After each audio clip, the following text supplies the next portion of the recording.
Сега в момента набираме другите, които... Добре, изключвам. Не изключвай, не. И микрофона ще затворя. Става въпрос, че да избере и другите, които... Не изненада, слава Бога. Да, наистина изненадата е добра. Само Господ може да даде такива изненади. Да. Трябва в момента да вдигнат и другите. С тази гинка виждам, че и тя се появи. Май по-рано, като почваме, ще е май по-добре.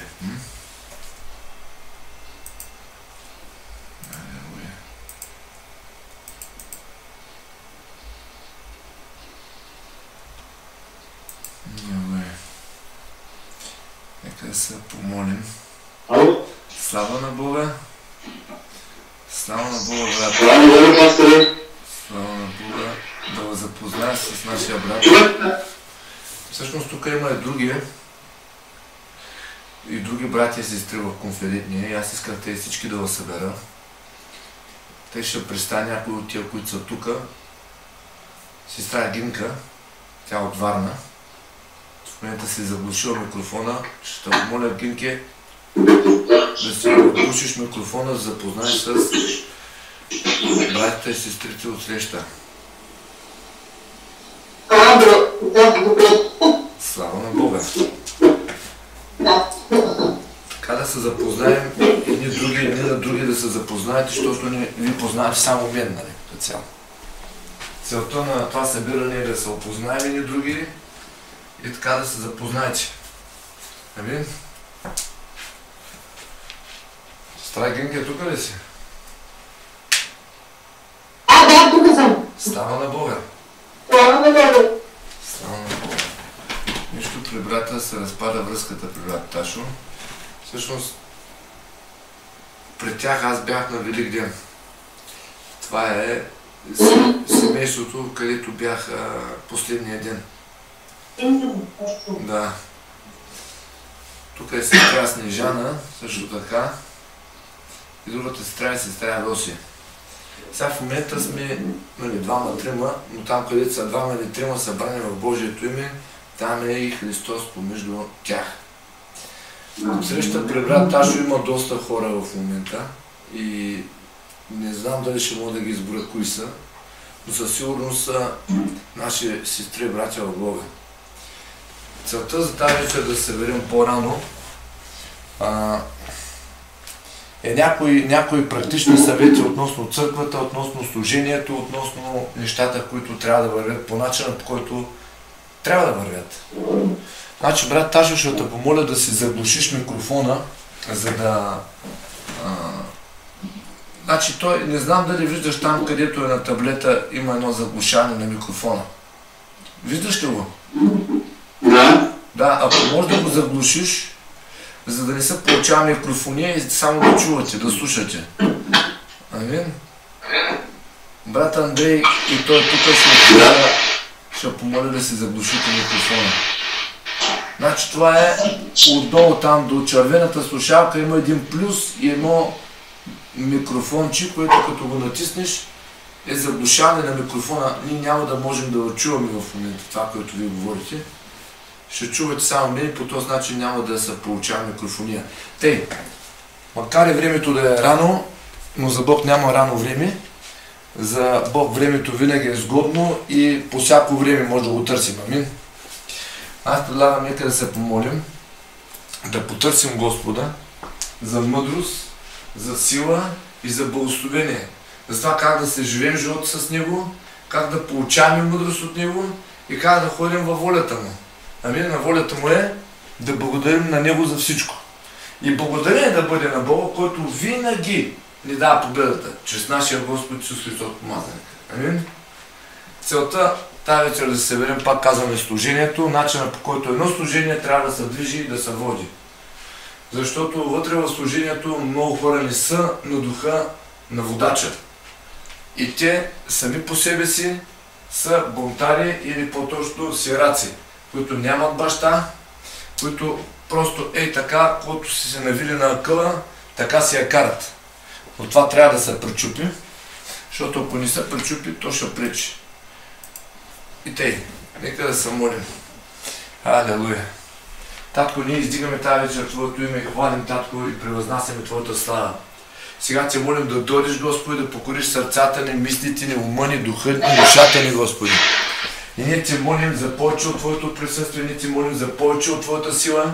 Ние Те молим Ти да издиваш, Господи, от Твоето учение като утрена светлина, да бъдем, Господи, напълно изпълнени със Святия Дух и за сила, да има повече от Тебе, нищо от нас, искаме всичко от Тебе, нищо от нас. Затова, Господи, ние пускаме всичко от себе си, да напълниш изцяло с Теб, в името на Исус Татко. Ние Ти молим тия разговори, които в момента имаме, да бъдат ръководени от Святия Дух. Ти да вземеш централно място в сърцето ни, Ти да вземеш централно място в ума ни. Нищо, Господи, вътре в нас да не реагира по плът, всичко да бъде по Твоя Дух. И ние сега Те молим за изобилието на Твоя Дух, за който Ти, Господи, си казал, че всеки, който иска от Тебе, ще му бъде дадено. Халелуя! Халелуя! Ние искаме от Теб изобилието на Святия Дух. Нека го кажем заедно. Татко, ние искаме от Теб изобилието на Святия Дух. Хирабабара шерибибери шерибаба. Нека малко се помолим на езици. Ито рабабара сото ругада рабаба сики рибабара сито рабабара сото рабаба. Ние искаме изобилието на Святия Дух. Хирабабара шерибибери сото рабабара шерибаба. Нере сото ругада рабаба сики рабабара шерибибери сото рабаба. Издивай се, Святи Душе, издивай се, Ресо Коrodо рабабара шите рибебара ши. Издивай се, Святи Душе, издивай се, ребебере сото ругада рабабара шерибибери шерибаба. Да, Татко, разширявай сърцето ни повече за Тебе. Искаме повече от Тебе, Ресо Коrodо рабабара сото рабаба. Искаме повече от Тебе, Ресо Коrodо рабаба си перебабара шерибебара бабара ши. Изпълнени със Святия Дух и със сила.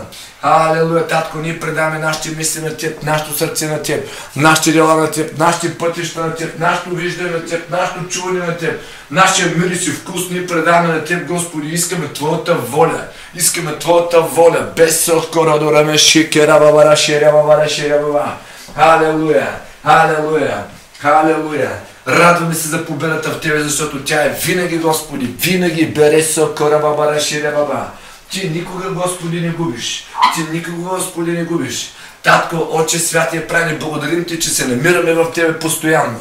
Благодарим Ти, че се намираме в Тебе постоянно. Благодарим, че се намираме в Тебе постоянно. Харабаба сото рабабара шикере барабабара сирабабара ширабаба. Да, Татко, разширявай сърцето ни за Твоите извори. Искаме да преизобилстваме от Твоите извор на живота. Иробошо кородоросо кородорабебара шикерабабара ши. Изпълвай ни, Святи Душе, изпълвай ни, Татко. Изпълвай ни, Господи, изпълвай сокора бабараши. Нека стаята, мястото, където се намира всеки един от нас, се изпълни с Твоето присъствие. Както, Господи, си изпълва храма с Твоята мъгла, с Твоят дим, с Твоят живот, Господи, от Святия Дух. Арабабаши, кюрабабара, суторуга бабараши, рибибери, ширибабараши. Изпълвай, Святи Душе, изпълвай Ресокора до ребебереши, рибебереши. Изпълвай, Святи Душе. Изпълвай Ресокора до ребеберекесор папа. Нека устата не се изпълни с Твоята хвала, Татко. Росокото ромаши, карабабараши, рибебараши. Всяка широмаши да се обърне в богатство и слава в Христа Исуса. Меке соко сорово соко соробабараши, карабабараши, рибебериши. Халелуя! Халелуя! Нека да се поразговорим малко в езиците, нека да дадем място на Святия Дух да се разпали вътре в нас, да се обнови нашият ум, когато ще говорим за Божиите неща, нищо човешко да няма в нашият ум. Халелуя, халелуя, халелуя, халелуя, халелуя. Още, Святи Душе. Още издивай. Мощно. В името на Исус. Арабабаши. Издивай, Святи Душе, издивай Твоите изобилни потоци от живот. Усоко сородора мешери керпорталари месокортала берексора бабараши. Издивай, Святи Душе, издивай Ресокора до ремеши да риби бараш. Издивай, татко, росокорто, но росокриви, такриви, бери шире, бабараши. Халелуя, нека твоят огън сега да пламне върху душите ни, бере совкора, бабараши. Да изпепели, да изчисти всяка нечистота в името на Исус. Халелуя, огън, да бере сокор, бадре сокор, бедра си, криви, барашири, баба. Нека твоят огън да запали, Господи Исусе, сърцата ни за Теб, пеке, сора, баба. Нашите сърца гледат лицето Ти, Господи. Бесуро, машири, ги, сумар, мабашири, бебери, ширилла. Халелуя, халелуя, халелуя, халелуя, халелуя. Слава, чест и поклон и величие на Царя нашия Христос, Синът на живия Бог, Есуро, бабара, шири, бебери, шире, баба. Слава, чест и поклон, величие на нашия Господ и Бог Исус Христос, помазани каресо, кородора, баба, сира, бабара, бабара, шири, бибидиша. Амен, дересура, бабара, шири, бибидишири, баба. Издивай, татко, издивай. Тор, осора, мен, шири, бибидишири, бибидишира.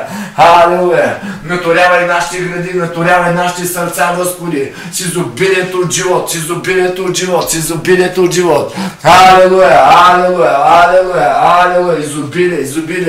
Изобилие от благодат. Песоро доро бабара сири бибери бабара шири баба. Ме пара сатара дадах сутар рабаба сатар бабара ширин дурих май дукмам. Тоторо доро машити капа рабаба шири бибери бабара шири баба. Халелуя, разширявай, татко, разширявай сърцата ни с Тебе, татко. Оро комадар бабара шири бибери шамам. Ду-ду-ду-ра баба шири бибери шири баба. Халелуя, нека Твоето Слово Божие да храни душите ни. Нека Твоето Слово да храни душите ни. Нека Твоето Слово да храни душите ни. Нека Твоето Слово да нахрани душите ни. Халелуя, Боже, благодарим Ти. Благодарим Ти.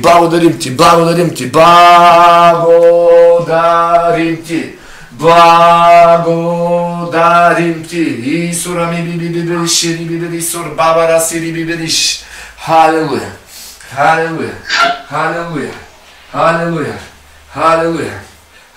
Чисто сърце, Господи, сътвори в нас. Постоянен дух обновявай вътре в нас.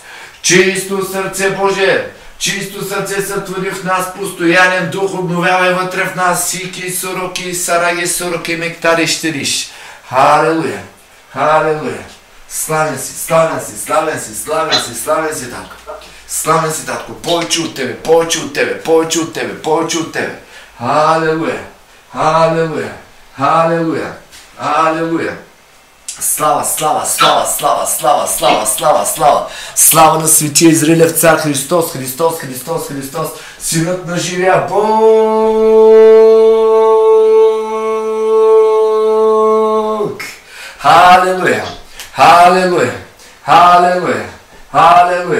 Халелуя. Изливай Святия Дух.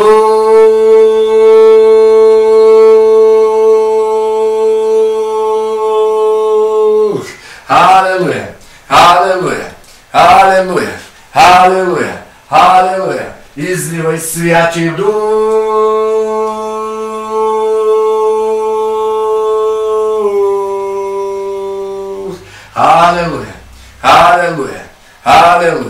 Халелуя. Изливай Святия Дух.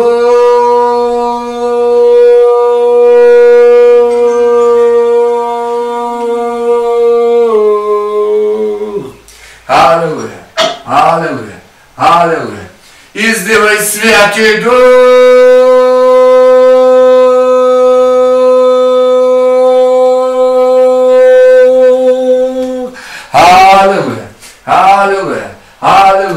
Халелуя. Изливай Святия Дух.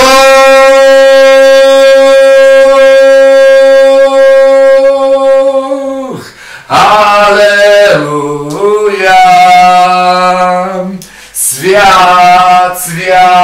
Свят си Ти.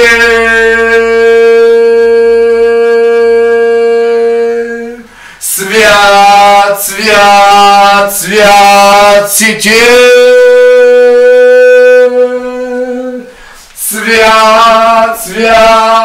Свят си Ти.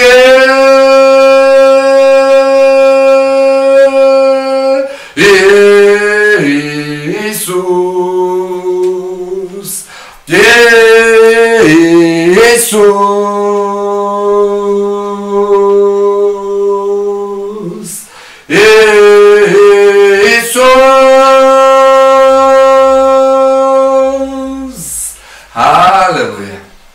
Халелуя!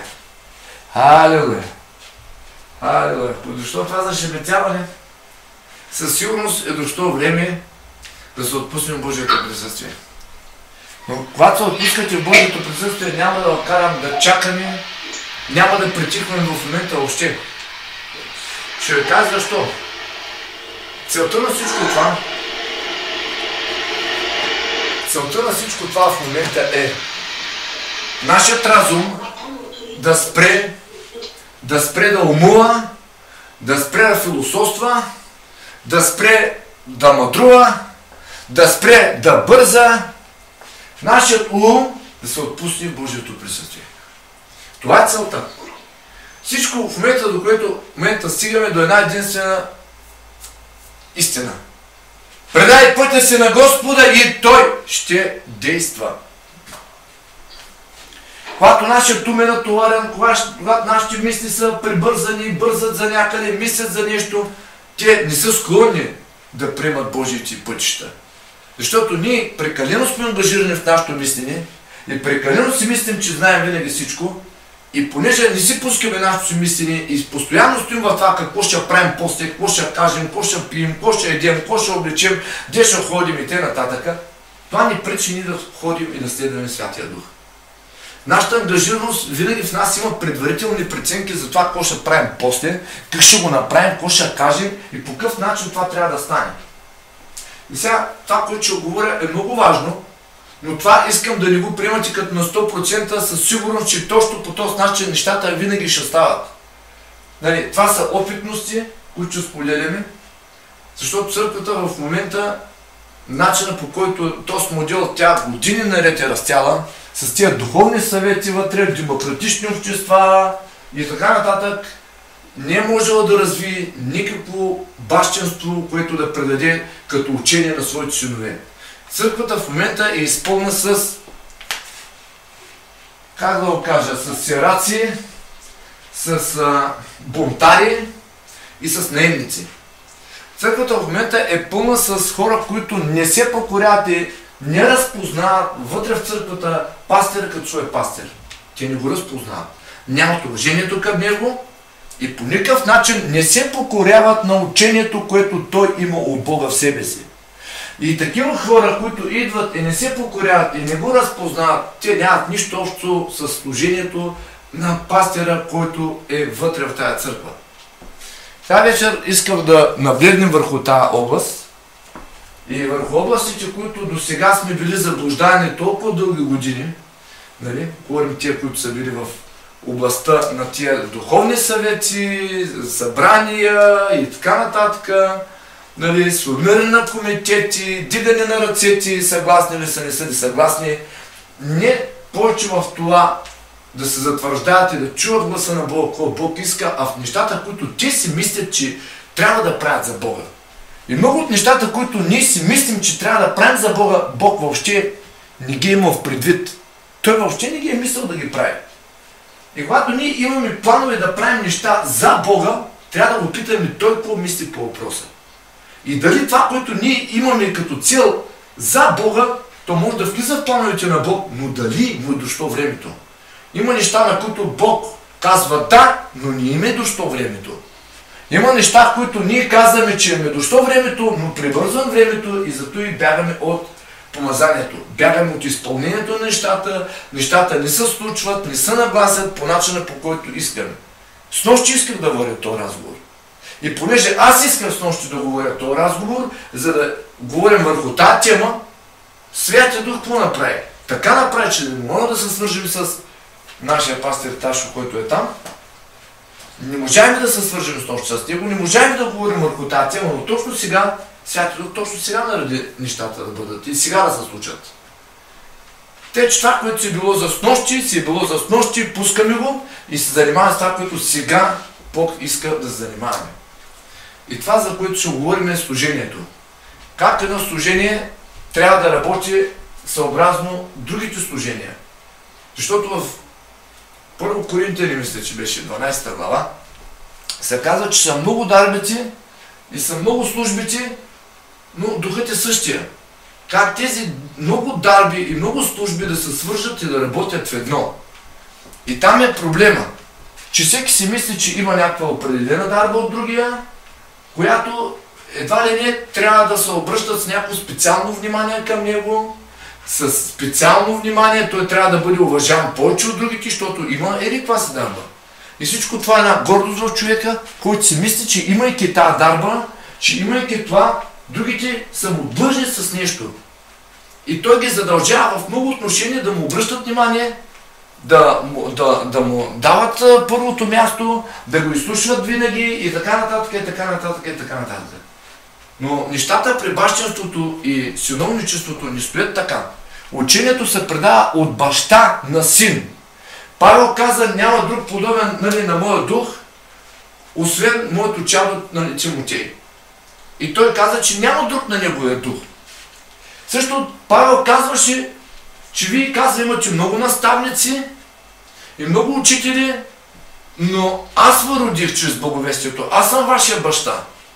Той нарече себе си баща на тези, които са произлезнали чрез неговото благовестие. Но истинското учение, за което говореше да се предава на верни човеци, го предаде на Тимотей. Той беше неговото възлюбено чедо и той му предаде щафетата. Да научи други. Предава и казва учението на други човеци. И тъй, регистрацията не направи като църква, ако сме регистрирани чрез някоя деноминация. Единственото, което направи църква на Исус Христос е, че помазанието на Святия Дух е в нас. И много църкви, от много места, си мисля, че по някаква регистрация документ, като си вече в регистрацията, ти си вече църква и всички трябва да те слушат и по този начин всички трябва едва да не да правят това, което ти казваш. Ако Отец не привлече към тебе човек, който да последва учението, което ти имаш от Бога, ти няма да имаш църква, приятелю. Но в момента точно в това нещо се състои, че Бог е привлякал вече от учението, което има в нас, човеци, които са пленени, точно поради това нещо той събира църквата. Учението не е наше, учението е на Бога. И също това учение задвижи нещата при брат Ташо. В момента, който е тук, църквата, която е там, сега аз няма да я дам като пример с цел да изобличавам старите неща, които са станали.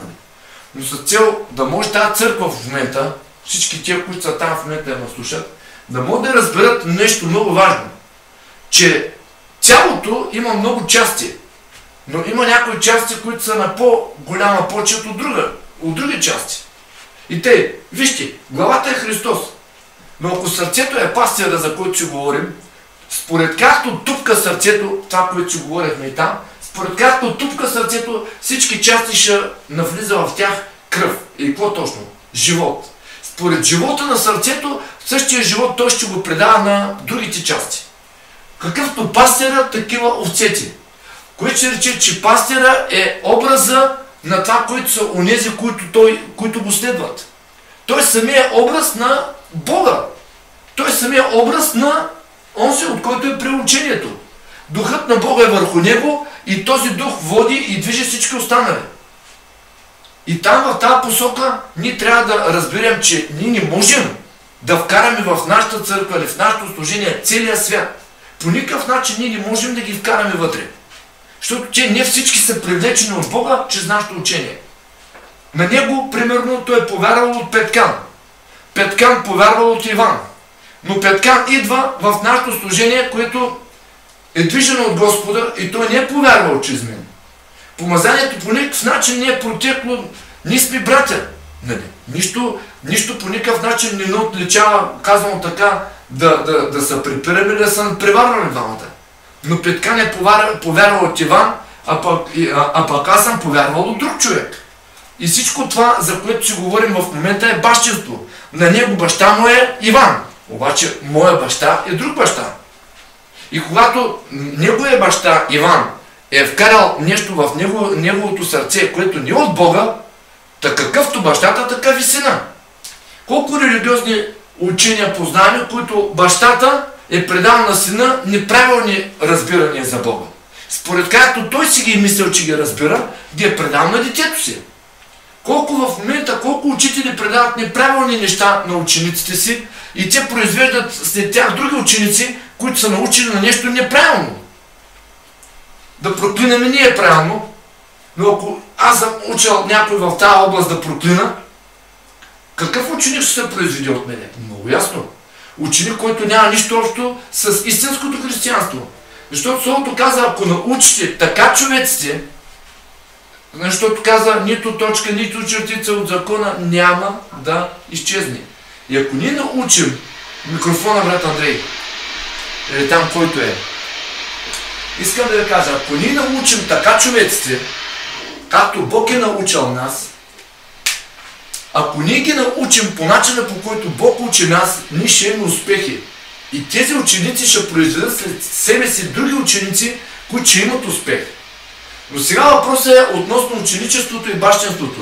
Ние сме познавали църквата като духовен комитет вътре, братя и сестри избират духовен съвет и така нататък, и така нататък, и така нататък. Този духовен съвет, братя и сестри, няма нищо общо с Божието присъствие. Защо ви го казвам? Исус е пастир на овцете. Той каза, аз съм добрия пастир. Точно това каза, аз съм добрия пастир. И те следват гласа ми, защото го разпознават. Ако чуж говори, те няма да го разпознават и няма да го следват. Защото чуж човек с странен глас се опитва да ги привлече, но това, което той говори, не е за тези овце. И те не го следват. И това е една от причините. Овцете да следват пастира, защото в него има слово от Бога. И когато учението на Бога почне да пребивава в него, нещата се случват. Нещата се случват. Както говорим с брат Таш, когато бях там, Господ си го избрал. Господ си го е помазал. И в даден момент Бог почва да издела помазанието върху него. И ако овцете нямат уважение към пастира, те ще имат проблем не с пастира, те ще имат проблем с Бога. И ако започнете от бунтулък отвътре, това е защото те не са съгласни с нещо, което пастира е съгласен. Един син започва да бъде син на баща си, когато мисли като баща си.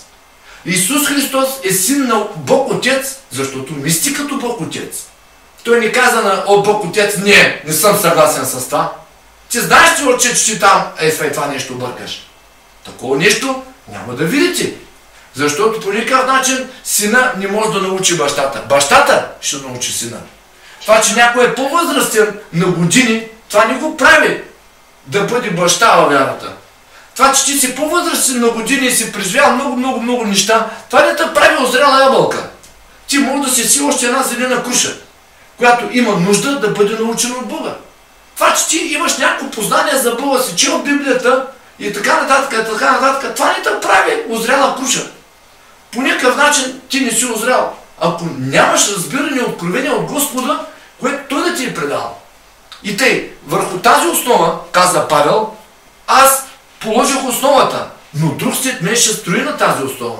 Вие може да имате основата, вие може да имате камъка вътре във вас, камъка, който е поклатим, канарата Христос. Но на този камък има много строители, които са строили. Един е построил зид, друг е построил врата, трети е сложил покрив, четвърти е сложил ключ, пети прозорец.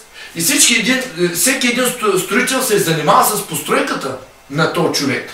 Тялото е нашия храм. И върху той тяло, вътре в той тяло, има живот от Господа, който постоянно обитава вътре в нас. И имало е време, когато ние сме били много запалени за Господа, когато сме повярвали за първи път. И после постепенно сме станали марни християни. Будка християни. Забравили сме, кои сме ние в Бога. И тъй, това, за което сега искам да се върнем и да говорим, е относно служението и духовния съвет. Защо духовният съвет не може и не трябва да се бърка на пастира относно касата? Това е нещо изключително важно, което искам в момента всички да го чуете внимателно. Внимателно, отпушете си ушите за това нещо. Това е нещо много важно да го разберете. Защото духовният съвет в една голяма степен те може да са хора, които не са на един дух с пастира. Първата църква, тя имаше духовен съвет на базата на това, че всичките те апостоли бяха от един дух напоени. Разберете? От един дух, 11 човека и първи между тях кой беше? Петър. На тебе казваше положа тази камера. Защо Петър диреше сметка от Анания и от Сапфира за парите? Защо не диреше сметка Йоан? Що Петър попита, за толкова ли струват? И те каза ми за толкова. Ви каза, не издавайте човеци, ви издавайте Святия Дух. Що Петър се занимаваше с това нещо? Задавате ли си въпроса? Защо Петър, когато застане пред Анания и Сапфира, той задаваше въпросите? Защо Святия Дух на него говореше? Що не застана Йоан, що не застана Яков, що не застана някой от другите апостоли да каже това нещо? Ами стана Петър. Каза ви, не издавайте човеци, ви издавайте Бога. Вижте, Петър беше водача, който Бог затвърди като служител, който задвижи тази църква и водеше църквата. Той беше водача и казва, на тази канара аз ще построя църквата си. Като каза, ти се наречеш Петър, което значи камък. На тази канара ще поставя църквата си. Някой може да противоречи на Петър, та не е така. И там няма да става това те.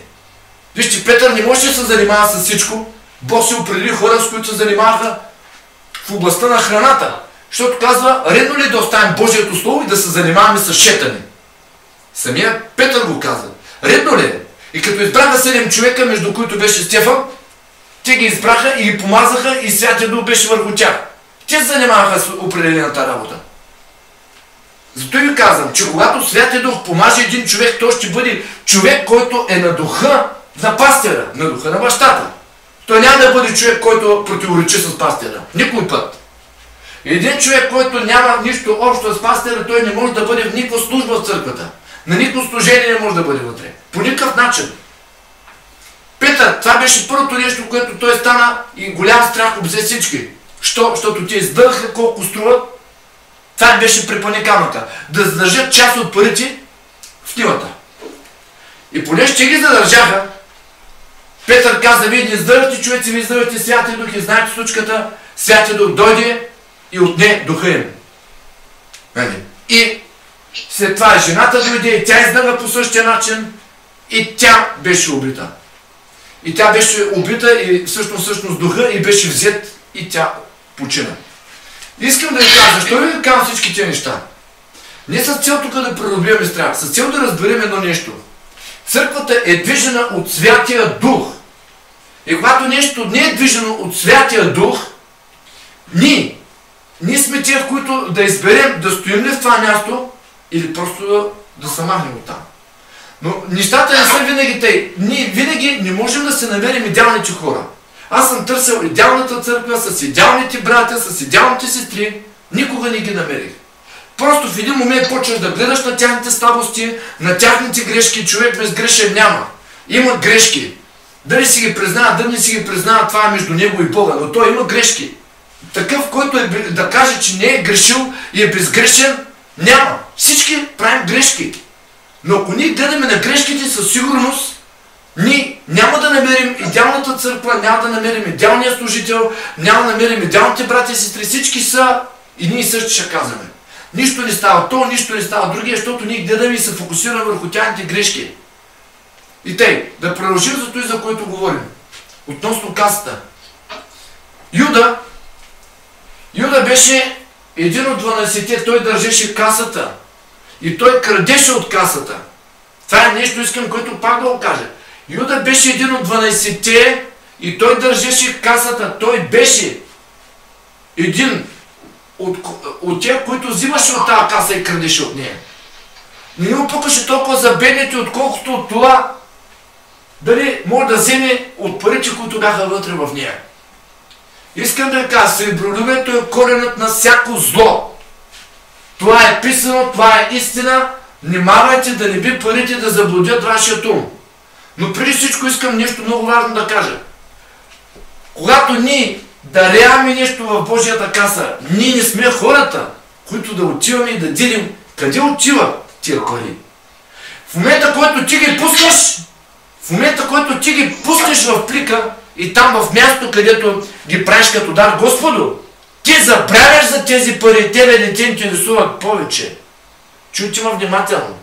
В момента, който почнеш да им дириш сметка на тези пари, ти излизаш от Божията воля, излизаш от помазанието. Тези духовни съвети, за които едно време тук още го вървят и вървят по всички църкви, когато дойде някаква нужда, съберат се духовния съвет от 5-6 човека, казват, брате, какво ще кажете сега ви? Съгласни ли сте да направим това за това или онова за онова? И колкото ръце се дигнат, толкова по ръцете, колкото се дигнат, по това разбират какво да правят духовния съвет. Това е неправилно. Кажете го. Това е неправилно. Това е неправилно. Това е неправилно. По ръцете, които се дигнат, да се избира мнението, което Бог казва. И ще ви кажа нещо защо е неправилно. Защото в дадения момент човеците избират какво да направят. Това не е парламента. Да идем в парламента и да кажат колко от вас сте съгласни за това, за или против. И да си дигнем ръцете и тъй да изберем нещата. Не, братя и сестри, не. За това нещо казва, когато тръгнаха, те постиха за тях и се молиха и ги изпратиха с благословия до еди къде си. Като постиха и добре се видя, казва на нас и на Святия Дух да ги изпратим. Нали? Значи, това нещо трябва да се случи чрез откровение от Бога. Това нещо трябва да се случи чрез откровение от Бога и по всякакъв начин. Този, на който се дава това откровение. Ами, шума идва от братите, от сестрици, явно от интернета. Брат, ако може да си заглушите микрофона. Брат Ташо, да си заглушите микрофона. Там на таблета, в ляво, отдолу е, до червената слушалка има един плюс, до плюса има едно друго нещо, това е заглушаване на микрофона. Ако може да го заглушите. Алелуя.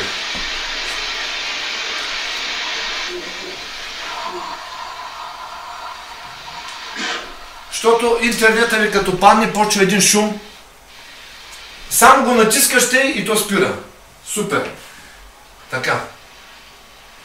Ако може да го натиснеш това там до плюсчето, не червено слушалка, ми едно... Ще го видите. Да. Ще го видите. Понамаля шума. Така. Виждате ли къде се намира? Брат Ташо? Виждате ли къде се намира? На таблета, като го посочите, на таблета, като го мръднете, там има една червена слушалка, до червената слушалка има един плюс, а до плюса има едно като микрофонче. Натиснете го да се заглуши микрофона ви, за да не се чува този шум. Виждате ли го къде? Супер. Езето и си говорим. Добре. Езето и си говорим. Тъй, и да продължим напред относно касата. Това е изключително важно ние да го разберем. Нещата, които трябва да се случват, дали в парите, които ще се дадат, дали в парите, които се вземат, дали в нещо, което се прави, всичко трябва да се случва по убеждение от Святия Дух, а не по вдигнати ръце. Разберете го това нещо. Когато стане църквата като парламент да си дигат ръцете, съгласни ли са или не са съгласни, нещата са доста ненаред. Когато точно за касата се решават някакви проблеми, това ли трябва да се направи, това ли трябва да се направи, другото ли трябва да се направи, петото ли трябва да се направи, и започна да се дигат ръцете като в парламента, това е грешно. По този начин не се правят нещата. Всичко трябва да става чрез откровение от Святия Дух.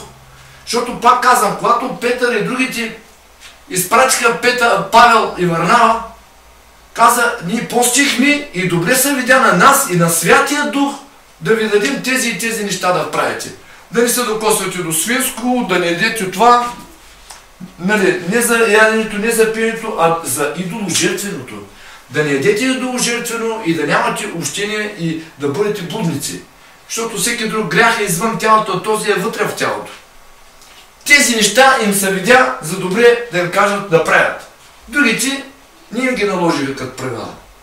И тъй, касата по никакъв начин не трябва да бъде контролирана от човеци с човешко мнение.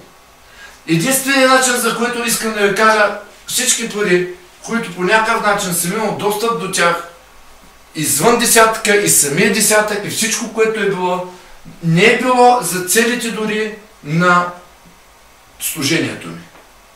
За неща, които аз съм искал като църква да имам, сграда да имам, това да имам, монах да имам, стъпалата да оправя, покривите да... Въобще, парите по никакъв начин, колкото и да съм искал да направя нещо, никога Святия Дух не е допускал в мене да се занимавам с тези неща.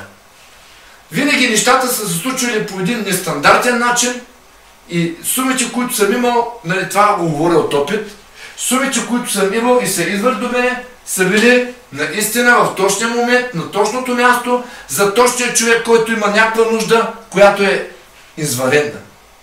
И за която се отнася живота му. Или за която се отнася относно семейството му. И това са неща, за които днес искам да ви говоря. Защото пастирът трябва да разполага с пълното ви право и доверие. Той трябва да разполага с вашето доверие. Както в духа, така и в материалните неща. Но по никакъв начин той не трябва да бъде вързан относно, когато се появи нужда, да пита и да се занимава, да пита вас. Знаете ли защо? По никакъв начин той не трябва да бъде зависим от вас. Да бъде зависим от вас и да пита, искате ли сега тук, какво ще кажете, да помогнем ли на този човек, който е в момента в нужда, или да ги пазим тия пари за сграда, да ги пазим за това. По никакъв начин пастира не трябва да бъде зависим от овцете. Разбирате ли кой говори? Със сигурност трябва да ме разберете. Исус по никакъв начин не беше зависим от учениците си. Той не седна да ги пита, слушайте сега, какво мислите? Да направим ли това или да не го правим това? Не. Той каза, ще идем там и ще направим това и това. Той не се занимаваше да пита учениците си какво да правят. Исус никъде няма и да го видите в Словото и извън Словото, по какъвто и начин, каквито и видения да имате. Той да се допитва до учениците си. Слушай, не знам какво да правя. Какво ще кажеш, да направим ли това или да направим другото? По никакъв начин Исус няма да го виждате да приказва по този начин и да мисли по този начин. Знаете ли защо? Защото духът на Бога беше в него. Той беше лидера, той беше водачът. И това, което той казваше, това беше точно така. И всички му се доверяха. Всички му вярваха. И по този начин една църква се развива в любов и в доверие. Всички го обичаха и всички му вярваха. Когато сте се омъждали там за човека, с който живеете, сте сключили брак. Това заветно отношение на брака е точно това. Любов и доверие. Когато сключваме завет с нашия Бог, ние сключваме един договор, едно заветно отношение между любов и доверие. Да го обичаме и тази любов да доведе между нас и него доверие. По същия начин трябва да са нещата и в църквата, с пастира и с всички останали, които са вътре. С тия, които са на духа на пастира. И там е проблема. Проблема е, че пастира няма никаква власт, когато има духовен съвет. Духовният съвет никой път не може да му позволи той да вземе цялата сума и да я даде на един човек, който в момента е в някаква беда. Що? Защото няма да си дигнат другите ръцете. Те по никакъв начин не могат да си дигнат ръцете за нашия брат. И пак го казваме, и преди това съм го казал.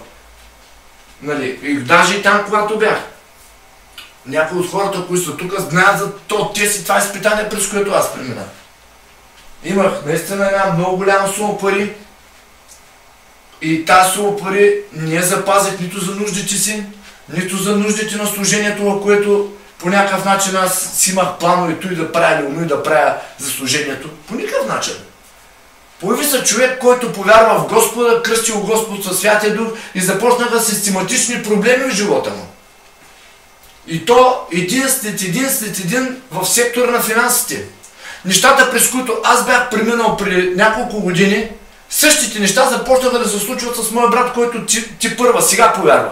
Аз трябваше ли да оставя моя брат в нужда? Не трябваше ли ги взема тия 1500 лева да ги ударя и да кажа, брат, взимай колко ти са нужни. Това трябваше да направим, нали? И това трябва да правим. Когато се появи и ти си в състояние на помощ и можеш да му помогнеш, не си стиска очите да го правиш. Защото то е част от служението, което вече Бог е постановил в тебе. Вижте, когато един човек дойде и когато имаш възможност да му помогнеш, а не го правиш, ти вече вършиш грях. Словото в Яков 4 глава казва: грях ономува, който може да прави добро, а не го прави. И ние трябва да разберем, че пастира трябва да има пълната власт над касата, според както Господ го води. В момента, който вдовицата е пуснала 2 лепти в касата, тя е пуснала всички си пари, тя не е отишла да ги дири тия 2 лепти, къде отиват и да вика: ти знаеш ли, че си пусна целия имот? Ти знаеш ли, че си пусна целия имот? Чакай да видя сега къде отива този мой имот там. Не, това е дар на Бога, ти забравяш за него. Той отива по предназначение. Ако пастира има някакъв грях спрямо това, който ги е похарчал за неща, които може да не са Божията воля, той няма да отговаря пред вас. Той ще отговаря пред този, който го е поставил там. И това е Бог. По никакъв начин не може да има духовен съвет, който да пречи на пастира как и по какъв начин той ще се движи служението. Когато започне този духовен съвет да има упреци, това вече е стигнало до края. Духовният съвет по никакъв начин не е можел да върши тази дейност, която във времето се е предавала в учението. Бащата е учителя. Ученика е този, който се покорява на учението в бащата. Когато един син порасне и навърши някаква възраст, бащата е този, който го освобождава от времето за служението, в което той е бил, и му казва: сине, ти си вече готов, изграден си, приел си учението, научен си, можеш си и си способен да учиш други. Иди и научи други. Обаче, ако сина толкова много обича баща си и казва: татко, аз не искам да напускам от къщата, искам да остана с тебе винаги, те се казва, когато един род обикне господаря си до такава степен, че не иска да напуска къщата, нека този господар вземе слугата, сложи го на ръба на вратата и му проби ухото и му сложи една златна обица. Защото този роб е искал да остане там от любов, защото не е искал да се тръгва от къщата на господаря си. Идва един момент, има хора, които Бог ги предвижда и ги привежда в служение и ги поставя в служение, но те трябва да се покорят до определен срок от Бога на друг служител в тяхното служение. Има хора, които още не са готови за служение и които не са подготвени до степента, в която трябва да са подготвени за да служат на Бога, обаче не се покоряват на друго служение или на друг служител. Те разпознават някой човек като Божий служител в живота си, но по никакъв начин те нямат намерение да останат с него. Те са готови да го изоставят в най-тежкия момент. Само да се появи тежък момент, те са готови да си хванат пътя и да си тръгнат. И хора, които искат да служат на Бога и искат да служат на Бога и не искат да се покорят на друг авторитет и не си намират бащата, те имат проблем. Защото по никакъв начин един учител, казвам така, не може да насили един ученик да му бъде ученик. Учителя избира ученика. Сам Исус каза: не вие мене избрахте, а аз вас избрах. Учителя избира ученика. Имаше много хора, които бяха тръгнали с много голям бум в началото, обаче те просто обърнаха гръб на служителя. Обърнаха гръб на служението. И по всякакъв начин започна да говорят неправилни мисли и думи за учението, в което ние се намираме. И това няма те грях към човека, те имат грях към Бога. Но ние не сме тия, които да им дирим сметка и да им дирим отговорност. Халелуя! Искам сега тази вечер малко да се занимаваме с една притча. Относно една притча, в която Исус говореше, че е раздал по една монета на 3-4 човека и тази монета, която е дал, олицетворява сиреч нашата вяра. И тази монета, един отишъл, търгувал с нея, нали знаете притчата, нека да я намерим първо. Да я намерим първо притчата. Тя се намира на 2 места, намира се в Матея и се намира в Лука.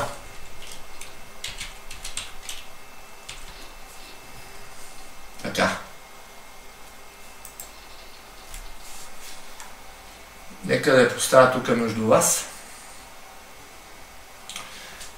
Ние знаем, че това се намира в Лука 19 глава. Там се говори за Захей, който бил търговец, който бил лихвар И той каза нещо много важно на Исус. Аз искам да прочетем част от това. Алелуя.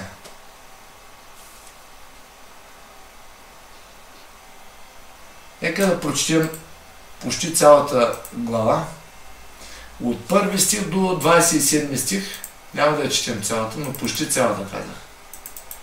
За да разберем нещо относно парите, които са част от всичко това. Тъй. Лука 19 глава. След това Исус влезе в Ерихон и минаваше през града. И ето един човек на име Захей, който беше началник на бирниците и беше богат. Искаше да види Исус кой е, но не можеше поради множеството, защото беше малък на ръст. И се завтече напред и се покачи на една смокиня, за да го види, защото щеше да мине през онзи път. Исус, като дойде на това място, погледна нагоре и му каза: Захей, слез бързо, защото днес трябва да отседна у дома ти. И той побърза да слезе и го прие с радост. И като видяха това, всички негодуваха, казвайки: прегрешен човек влезе да отседна. А Захей стана и каза на Господа: Господи, ето дам половината от имота си на бедните, и ако някак съм ограбил някого несправедливо, му връщам четвърно. И Исус му каза: днес стана спасение на този дом, защото и този е син на Авраам. Понеже човешкият син дойде да потърси и да спаси изгубеното. И като слушаха това, той прибави и още една притча. Защото беше близо до Ерусалим и защото те си мислеха, че Божието царство щеше веднага да се яви. Халелуя! Затова каза: някой си благородник отиде в далечна страна и получи за себе си царство и да се върне. И като повика 10 от слугите си, им даде 10 наси и им каза: търгувайте докато дойда. Но неговите граждани го мразиха и изпратиха след него посланици да кажат: ние не искаме този да царува над нас. А като получи царството и се върна, заповяда да му повикат онези слуги, на които беше дал парите, за да узнае кой какво е препечелил с търгуване. Дойде първият и каза: господарю, твоята наса спечели 10 наси. И той му каза: хубаво, добри слуго, понеже се показа верен в твърде малкото, имай власт на 10 града. Дойде вторият и каза: господарю, твоята наса пренесе 5 наси. И на него каза: бъди и ти на 5 града. Дойде друг и каза: господарю, ето твоята наса, която пазех скътана в кърпа, защото се боях от тебе, понеже си строг човек, взимаш това, което не си положил, и жениш, което не си посял. Господарят му каза: от устата ти ще те съдя, зли слуго. Знаел си, че съм строг човек, който взимам това, което не съм положил, и жена, което не съм сеял. Тогава защо не вложи парите ми в банката, и аз като си дойдах, щях да ги прибера с лихвата? И каза на присъстващите: вземете от него насата и я дайте на този, който има 10 наси. Казаха му: господар, той има вече 10 наси.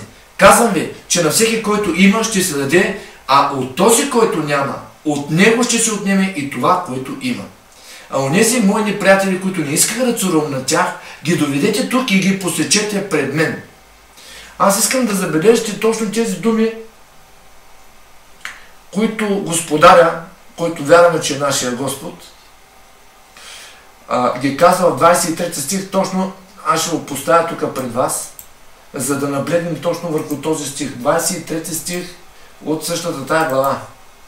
Поставям го тук пред вас и той гласи следното: тогава защо не вложи парите ми в банката, и аз като си дойдех, щях да ги прибеда с лихвата. Ние тук сме говорили върху тази притча. Тази притча ясно говори, че господаря е нашия Господ Исус.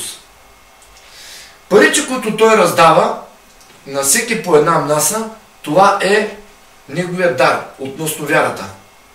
Защото казва Словото в 1 Петро или 2 Петро, мисля, че беше, самия апостол Петър, изпълнен със Святия Дух, казва, и че Бог ни е дал всеки един от нас, на всеки един от нас еднаква постойност вяра.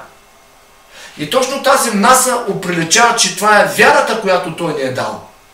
По вярата, според вярата ни, Той ни е дал благодат. Според вярата, в която ни сме готови да приемаме. И той ни е дал вяра. Еднаква по стойност, както при мен, те и при теб, само че според това до каква степен е разширено сърцето ни да стои в това да приеме от него. Според вярата ни. Но вярата по стойност е еднаква. Ако имаш вяра, няма да имаш проблем с страха. Но този човек се боеше. Защото се боях от тебе, защото си строг човек, женеш това, което не си сеял и взимаш това, което не си давал. И аз се страхувах от тебе и ги сложих и ги закопах в земята. Казвам, те ли ги сложих на някакво тайно място и казвам така, чаках да дойдеш, да ти ги дам. Ето ти твоето си. Какво иска да каже тук Бог? Той иска да каже нещо много важно. Той ни е дал Святия Дух. Той ни е дал Неговата благодат. И ние, казвам така, като се събираме едни други, ние се насърчаваме едни други и тази мярка на благодат, която е в нас, започва да се разширява в другите. Нашата цел каква е? Да излезем в света и какво да направим? Да пренасяме плод. Като излезем навънка, каза, за една каеща душа се радва цялото небе, казва Словото. Целта на това Евангелие е да идем и да го разпространим. Да идем и да го разпространим. Какво да направим? Ученици. Ученици да направим. Ма как да ги направим тези ученици? Повярвай, Христос е готов. Приемаш Христос и готово ли? Казваш, Исус Христос е Господ вече, приемате за мой Господ, за мой Спасител и всичко е готово вече. И ти си го направил ученик. Другия път. Ученичеството е нещо много сериозно. Ученикът следва учителят. Някой казва, аз имам Святия Дух. Не ми е нужно. Не ми е нужно да се уча от хора. Добре бе, тия хора Господ ги е изпълнил със Святия Дух. Помазанието е в тях. Ако ти не разпознаваш в тях помазанието, може би за теб има друг човек, който Бог ще ти изпрати, друг наставник. Защото пак се казва, че до времето ние сме под наставници. Докато станем ученици и да следваме учението, ние трябва да имаме някой наставник. Сега казваме си така, нали, Святия Дух, Той е вътре в нас, Той ни показва какво трябва да правим, те. Но наставничеството в началото е напълно необходимо. Защо когато Святия Дух се издява в събранието на Петдесятница, защо Петър продължи да бъде глава на църквата там? Защо Петър беше водача? Трябваше ли другите да се покоряват на Петър? Те можеше да кажат, що не се покоряват на тебе? Къв си ти? Ние имаме Святия Дух. Къвто сте, така и ние. Що трябва да го правим? Защо другите трябваше да се покорят на авторитета, който беше в Петър? Защото Господ го беше избрал. Не така. Но те го разпознаваха. Че това е онзи, който Бог беше избрал да води църквата. Те го разпознаха. Те не бяха такива да кажат, къв си ти, бе? Кой си ти?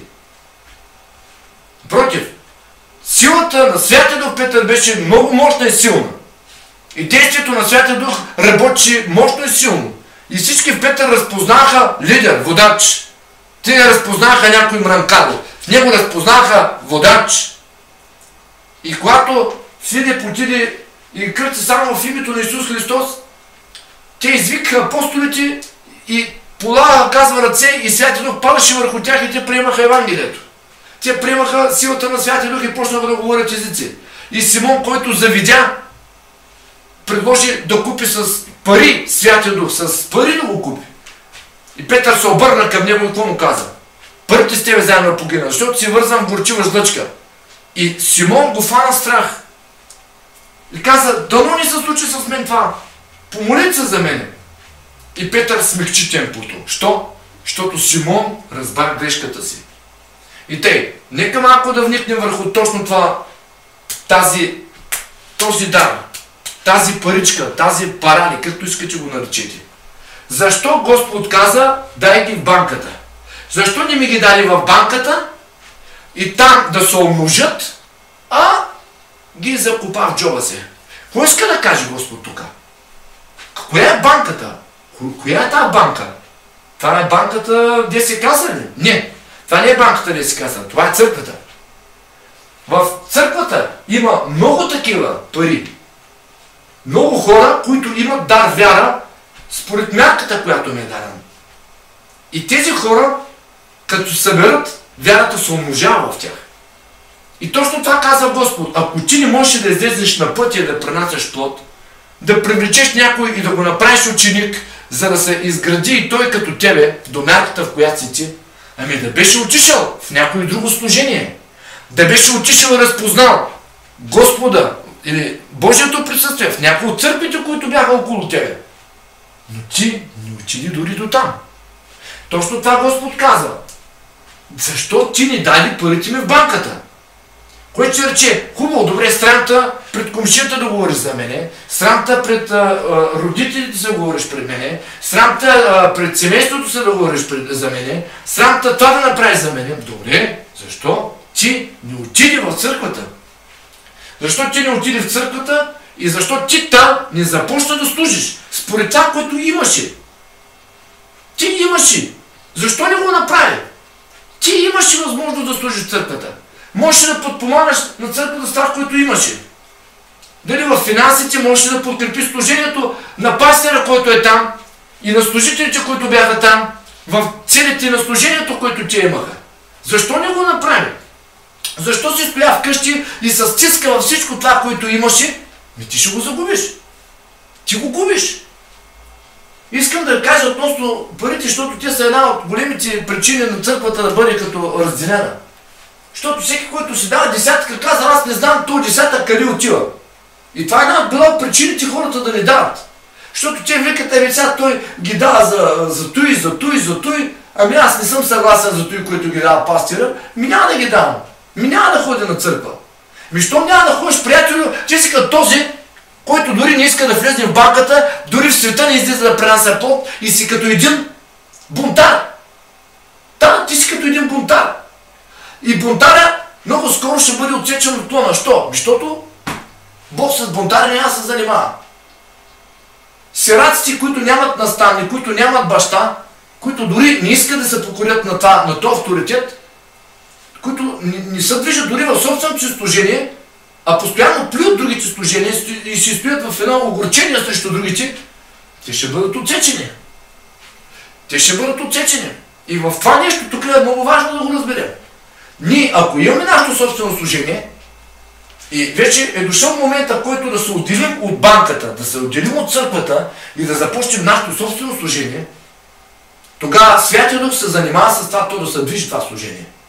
Но ако не е дошъл момента да се отделя от църквата и да почнем собственото си служение, защо не стоя аз в църквата и да подпомагам на служението, което Господ е постановил там? Много ясно. Защото този служител там не е мой баща и аз не го разпознавам като мой баща. Защото постоянно гледам негативите му, какво прави, какво не прави, неговите грешки. И поради тази причина аз не помагам на църквата, която в момента се намира там. Защото аз не съм съгласен с учението и с този, който е там поставен на това място. Защото той е такъв, такъв, такъв и такъв и такъв. Познати са ли тия работа, не? Защо се казва словото, махнете го, вземете парата от този човек и я дайте на онзи, който какво има? 10 пари. Какво ще рече това? Че такъв човек, който дори не се прикрепя към служение, в което да дава плод и да пренася плод, много скоро този дар и това, което Бог му е дал като благодат, ще го даде на друг, който вече има повече благодат от него. Той, който е растял в благодатта и пребъдвал благодарението, на него повече Господ ще дава. Що? Защото Бог така е решил. Защото той стои във волята му. И аз искам точно върху това нещо да обърнем внимание. Ако ние в момента е дошъл момента да си хванем нашето служение, да се движим в нашето служение, Бог ще привлече хора, които да служат заедно с нас в това служение. Тези хора ще мислят като мене, ще разсъждават като мене, ще ходят като мене, ще говорят като мене, ще мислят като мене в много области. Ще имат различни, може би, дарове в много области, но ние ще бъдем единомислени. Единомислени. Кажете тази дума. Единомислени. Бог желая църквата да мисли като един човек. Това е много важно. Като един човек. Пастира води овцете. Овцете биват водени от пастира, но те разпознават не просто човека, разпознават Святия Дух в този човек. И в тази посока служението се движи. Служението се движи в тази посока, в която го движи Святия Дух и този пастир, който е поставен там. И в тази посока искам да говоря, че Господ много силно желае неговите хора да работят един с друг, да работят в екип. Да се научат едни на други да си носят тяготите, да се научат да бъдат милостиви, милосърдни, състрадателни ни към други, благи, добри, да се прощават, ако имат нещо против някого. И той е този, който иска ние да се движим в това. Но преди всичко той иска да разпознаваме Божието присъствие в лидера, който е вътре. Ако вие не можете да разпознаете Божието присъствие в лидера, който е вътре в служението, в църквата, казвам ви, имате проблем с Бога. И си то сериозен. Или това не е вашата църква, със сигурност, или вие имате проблем с Бога, казано така, който трябва да бъде разрешен. Аз на самото начало на вярата си, сега ще говоря със свидетелства, в самото начало на вярата си, когато аз бях тръгнал така засилен от Господа, Святия Дух получих, кръщение със Святия Дух, говорех на езици, пеех, хваля Господа. Ми казвате, ела в голямата църква, там се говори, там всички говорят езици, там е благословение. И кой ми го каза? Една моя комшик, която е вярваща. Но тя беше приела пастира като неин пастир. Виждате ли? Когато ти приемеш пастира като твой пастир, това, което той говори, вниква вътре в теб и то почва да ти отваря очите, да ти отваря ушите. Почваш да разбираш нещата. Но аз не бях привлечен от пастира, аз бях привлечен от комшинката, която беше за времето си, като мой наставник.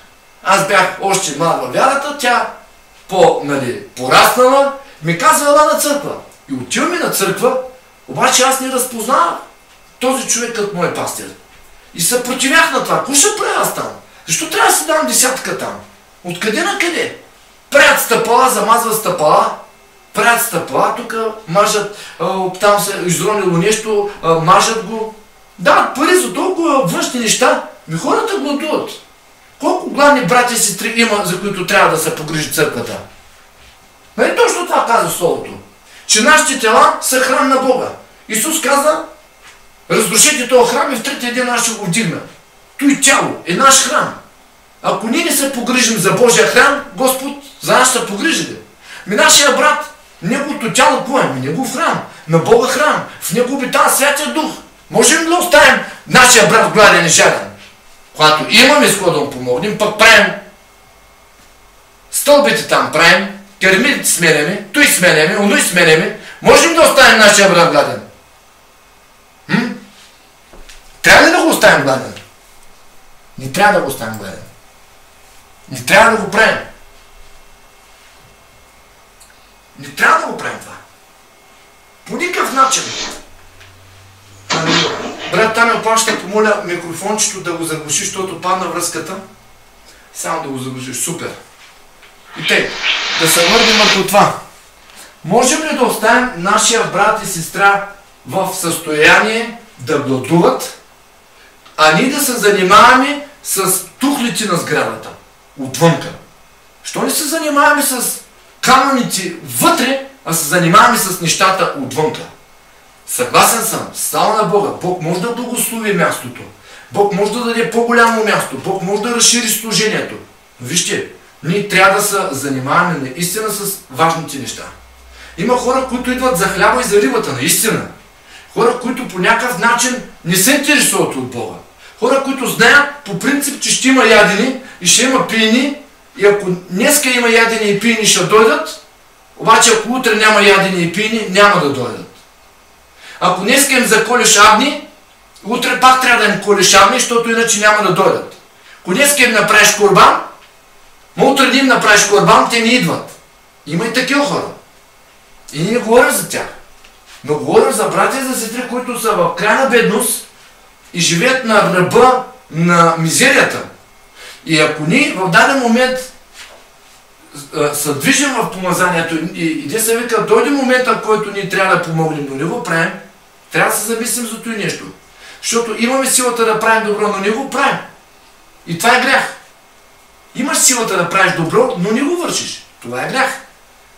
И пак казвам, грях е също така някой да дойде и да каже, слушай, аз ходя в твоята църква, ти си длъжен това и това и това да правиш за мен. На такъв човек какво трябва да правим? Трябва ли да помагаме? Не, защото той си мисли, че църквата му дължи нещо. Ако църквата почне да помага на такъв човек, тя греши. Утре, други ден, той пак ще започне да стои да роптае. Вие трябва да правите той за мен, вие трябва да правите оно и за мен.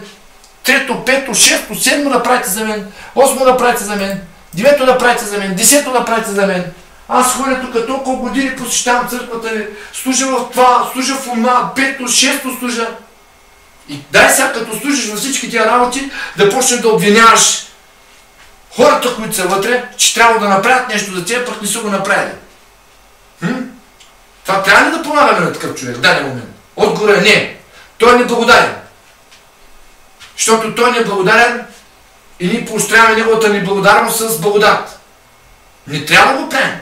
Това е грях. Не трябва да даваме на човек, който изисква от нас неща, които може и да е прав в даден момент, но това е между нас и Бога. И ако ние започнем да го правим от това, което той почва да го мисли като изобличение, това е грех. По никакъв начин ние не трябва да правим тия глупости. Да ставаме роби на човеци и да бъдем като някакви наемници, които се пригърбват. Наемници. По никакъв начин не трябва да ставаме като наемници. И да си мислим, че по този начин вече ще угодим на Бога. Няма да стане. Няма да стане по този начин. Бог не иска ние да робуваме на хора. Той не иска, ние, които сме скъпо с цена купени, да бъдем роби на човеци. Той не иска ние да робуваме и да бъдем в робството и постоянно със страх, този да ни се тръгне, чакай, какво да направя за тебе? Чакай! Има тук един друг случай с още един от пастирите. Слушай, му каза, още тогава той искаше да поведа църквата, там неговото служение. Аз му казах, слушай, това си е твоето служение, аз не мога да взема твоите овце, те няма да ме следват. Твоите овце няма да ме следват, това си твоите овце, Господ ти ги е дал. Не е нужно аз да идвам и тук да си мисля, че ще направя нещо. Но можеш ти да направиш нещо, можеш да се молиш по 1-2 часа на служение. Ама брат, той кой ще остане, вика, ако се молим по 2 часа на служение? Кой ще остане? Никой няма да остане, се фанат пътя и се тръгнат. Стана на Бога, брат. Колкото останат, това е твоята църква. Той вече беше контролиран от емоциите си и от чувствата си, че някой, ако се тръгне, няма да остане с хора в църквата си. Колкото остана, брате. Това е твоята църква. Хората, които останат, това е твоята църква. Исус го оставяха 70 и между тия, които останаха, казва един, между вас е дявол. Но тия човеци направи апостоли, обърнаха целия свят за Господа. Тук не е работа да съберем един куп хора и да имаме голяма църква. Тук е работа тия хора да бъдат наши ученици. Да бъдат хора, които са приели учението, което ние имаме от Бога. Това е целта. Да го предадем на верни човеци. И тия човеци наистина започнат да разбират за нещата, за които ние вече сме поели пътя. Каза, вярата опази, пътя извървя, доброто воинстване, се подвизява в него да се намеря. Това казаше Павел. В него да се намеря. И този пастир се страхуваше да има повече от известно време молитва, защото кой ще да остане вътре. Той се страхуваше да прави молитвени и да ги събира всеки ден, защото кой ще да идва на църква. Той се страхуваше и беше като един наемник, който те се прегърбваше, оле този да не каже нещо за него, оле другия да не каже нещо за него. Ако ти мислиш по този начин, не си воден от Святия Дух. Този да каже нещо за тебе, другия да не каже нещо за тебе. Това е блаженството. Блаженни гоните заради правдата и заради моето име, защото те ще се зарадват. На тях е Божието царство. Не радвай се. Пак казвам, служението наистина е от синове. Защото ако няма синове един баща, има просто едни, които спорят с бащата, вътре постоянно правят раздори, тази църква е пред разрушение. И зато и ще кажа става на Бога, там където бях на Велик ден при брат Ташо и хората в момента, които слушат, наистина Господ е събрал тази църква по един много велик начин, благословила тази църква и аз се благославям, стойте здраво Господа. И помнете, не правете духовни съвети. Ще ви кажа защо. Защото когато един Господ го движи и този един Господ го е избрал, той е този, който ще казва това, което Бог му е дал, къде да иде, това, което трябва да иде. И ще ви кажа нещо, много пъти, когато съм давал от десятъка си преди, когато съм бил в друго служение и не съм съгласял с това, което тяхния пастир е разполагал с парите, аз съм то, който в даден момент разбрах, че това не е моя пастир. Това не е моя баща, защото не съм приел учението от него. Но в момента учението, което вие имате, сте го приели от Господа и вашия пастир в момента е наистина един помазан човек от Бога и Бог се го избрал за тази работа. И вие, ако сте едно, казано така, който дойде, ще става като вас. Това е целта. Но ако някой дойде и между вас има разделение, разцепление, той ще се намери някой по-лавав между вас и ще прави скандали и ще се опитва да раздели църквата. По този начин не го допускайте, не допускайте помежду вас си да има раздори, разпри, ревнования, някой срещу някого да говори и да го настройва срещу другия, да допускате дявола да разделя това, което Бог е съчетал. Не го допускайте. И те да се върнат за това относно десятъка. Аз спрях да ходя на една църква, за която ви говоря, защото аз не съм поел учението оттам. Сега вие сте поели учението наистина и ви се отвориха очите за 2 дена, ви се отвориха очите и то много сериозно прогледнахте и започнахте да се движите в областта на пророчеството и на помазанието от Господа. И казвам така, помазанието ви сте го приели от Господа, но то дойде чрез мен. И помазанието е това, което всъщност усъвършенства църквата в момента и пастир е това, който в момента е наистина изпълнен със Святия Дух да го движи и да го води. Но искам да ви кажа, тия духовни комитети, духовни събрания и разни такива, ги забравете. Почнете да се доверявате на това, което Бог прави в пастира ви. Не се опитвайте да противоречите на това, което ви казвам. Ще ви кажа що, защото Бог е Бог наистина на реда и Той поставя един, който да изпълни всичката му воля. Божията воля не беше Израил да има цар, но понеже те си поискаха цар, Бог им прати и каза, ето Давид е човек, който ще изпълни, човек по сърцето ми, който ще изпълни всичката ми воля. Ако те не бяха поискали цар, днеска нямаше да има пастир. Разберете кой ви говоря. Щяхме да си имаме един Господ и нямаше да има пастир. Знаете защо? Просто защото това не беше Божията воля. Божията воля беше наистина Христос да се бъде всичко и да няма човеци, които по някакъв начин да водят нещата. Но понеже ние сме си го поискали още на времето, Господ го е дал. Един цар, на който Господ е благоволил да изпълни всичката му воля. И то цар няма да се съветва с съветниците си. По никакъв начин. Един пастир няма да се съветва с овцете си какво да прави. По никакъв начин. Той ще съветва с Господа това, което той иска от него да направи. Или сте те, които да подкрепите пастира си, или да не го подкрепите. Но по това ще се разбере дали ви сте негово овце или не. Искам също да ви кажа, че когато аз се отделих от тази църква, която в началото казвам, още в самото начало се опитваше да ме заблуди относно учението, което имах, аз много по-късно намерих моя духовен баща. Моя баща, от който аз приех това учение, което и предадах на вас. Много по-късно аз го открих. Може да се каже, 2011 година аз се срещнах с моя баща. Може да се каже бащата, в който аз бях пленен, Джордж Маркакес. Но постепенно с времето и този баща, или по-точно обучението от човека, който всъщност Бог изпрати, беше Ангел Пелтеков. И този човек Господ много сериозно го използва в живота ми и той довърши делото, което другият човек беше започнал. И след това пък се появиха други служители в живота ни. Служението започна по всякакъв начин да се усъвършенства. Докато достигнахме до мярката, в която сме в момента, макар че минаха и други, Гари Олдс и брат Кейт Мур, нали? Хора, които са напленили от помазанието и служението, което те имат в Господа. И те не самите хора напленяват, пленяват на учението, което ние носим. И те, моят духовен лидер или баща, аз го намерих години по-късно. Не го намерих веднага. През това време аз живях в бунт, в ропот живях, бях като един сирак, който няма баща. Мисля си, че като имам Святия Дух, вече всичко е окей. Да, но много е важно наистина ние да имаме една правилна основа. Елисей прие учението от Илия. Макар че помазанието беше от Господа. Исус го предаде на учениците си. Нали? Моисей го предаде на Исус Навин. Павел го предаде на Тимотей. Това нещо наистина е силно, да се предаде учението от учител на ученик. И ние трябва да го разберем, че помазанието в момента вие вече ще го приеде. Той е върху вас, върху пастира и той работи много силно в момента. И тъй да се върна годините, когато аз бях на нивото, в което не искаме да се връщам много, но това беше едно ниво, в което аз търсех моя духовен баща. Аз търсех моя наставник. И не го намерих между всички тия човеци преди това, за които ви говорех. Не го намерих в този пастир, където ме бяха завели на църква. Не го намерих въобще. Смятах, че като дам тия пари там в десятка и ходя да копая градинките и да правя това за църквата, но и да правя за църквата, пето да правя за църквата и вече нещата са наред. Но постепенно разбрах, че това не е моя баща. Че аз съм правил нещо, което просто, защото хората казват, че трябва да правя.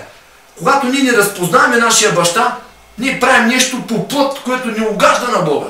И какво направих? Аз накрая се отделих от църквата и започнах да събирам десятка. И събрах една много голяма сума пари. Много голяма сума пари. Събраха се наистина много пари.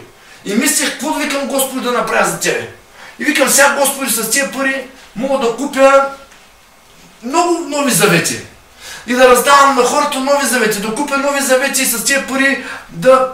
Просто бях направил една такава груба сметка, може би ще да купя около 5000, не знам колко нови завета. И ще ги раздавам по пътища.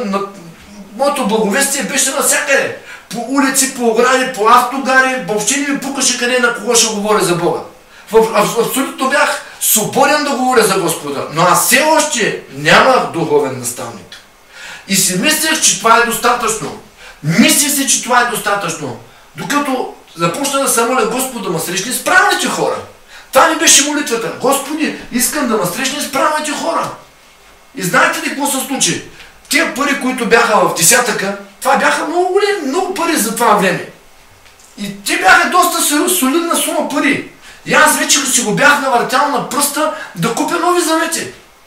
И последния ден, когато аз щях да правя това, Господ ми каза: искам да вземеш всичките пари от десятъка и да ги дадеш на един човек, който аз ще ти покажа. Това беше голямо изпитание. Викам, Господи, аз искам да купя нови завети. Да, но Господ ми каза, аз искам пък да направиш нещо друго за мене. Това, което ти искаш да правиш за мене, го остави и аз ще покажа това, което аз искам да направиш за мене. Искам да ви кажа, събрах тия пари от десятъка и наистина Господ ме срещна с един човек, който посред, пак го казвам, това беше посред зима, смисъл, идваше вече момента на зимата, не беше още зимен период. И точно тогава, в един момент, когато аз вече бях събрал парите, всъщност този човек се нуждаеше от солидна сума пари да си построи къщата, за да си доведе децата и жена си при него. Защото децата му и жена му бяха пръснати по роднини. Той не можеше да се събере семейството. И този човек беше пастир. И Господ ми каза, ще вземеш тази сума пари и ще ги дадеш на този служител. И сумата, която аз трябваше да дам на този служител, беше наистина всичкия десятък. Той искаше да дам всичкия десятък. Той не се съобразяваше в това аз какво исках за Бога. Бог не се съобразява с това, което ние искаме за Него. Той иска да вършим това, което Той иска от нас. И някой път ние няма да сме много сигурни това, което ние искаме за Него, дали ще бъде по Неговата воля, дали Той в момента одобрява това нещо, което ние искаме. Има много от нещата, които се случват в живота ни, които ние не можем да разберем дали е веднага Неговата воля. Минава се известен период от време, минава се време, в което ние започваме да усещаме нещата, дали са така, дали не са така. Почваме да питаме Господа, да търсим лицето Му. И имаше и много случаи, пак се върна в други случаи, когато вече, казвам така, Бог почна да установява служението, почнаха и други хора да си дават десятъка, но започнаха да идват и други хора с нужди, и то сериозни нужди, които ние трябваше да откликнем. Защото, нали, целта на служението е милостта да възтържествува над съда. Не е целта какво? Да го осъдя и казвам така, имайки възможността да му помогна, да не му помогна. И точно на тези неща Господ ме тества. Изпитана. Много пъти парите от каса, всичките пари, които по някакъв начин бяха забрани, бяха точно за определени нужди на хора, които бяха част от служението. И ние не са, нали, в момента не казваме какво сме дали тук, какво сме дали там, защото не сме го дали ние, това го е дал Господ. И когато Господ ни дава, ние трябва да разберем, че ние не даваме от своя си джоб. Ние даваме от Неговия джоб. Ние даваме от това, което е Неговото за нас. Ние не даваме от нашото си на Него. Той ни го е дал и ние пак на Него го даваме. Това не е нещо, което си е наше. Тия пари не са наши. Ние трябва да разберем, че парите, които ние получаваме от Него, ние пак от Него ги получаваме. Това не са наши пари. Това не са наши пари. Това са Негови пари. И когато ти ги даряваш, ти не даряваш своите си пари, ти даряваш Неговите пари. И всичко това, ако ти си мислиш, че правиш нещо от себе си и твоето си даваш, пак жестоко се лъжиш. Всичко ти го правиш даром, защото даром от Него си получал. Имах още един случай с една от сестрите, която доста бедно живее в едно село, така посред зима, няма дърва, няма нищо, тя е самичка, не се вика, нали, казвам така, ние трябва да замислим и за вдовиците, защото това е благочестието.